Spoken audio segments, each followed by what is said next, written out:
In addition to doing generalized pixel mapping, using media to do color mapping, we can also do preset-based mapping with Dylos.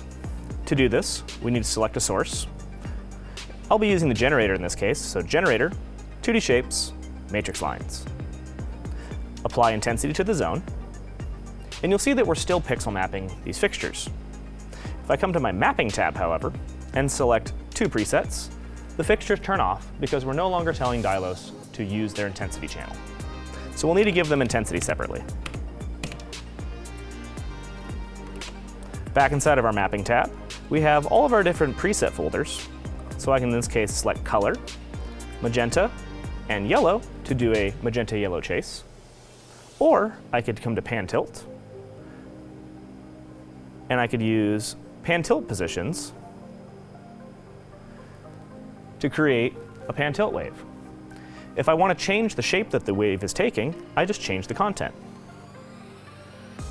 To slow it down, we just slow down the content.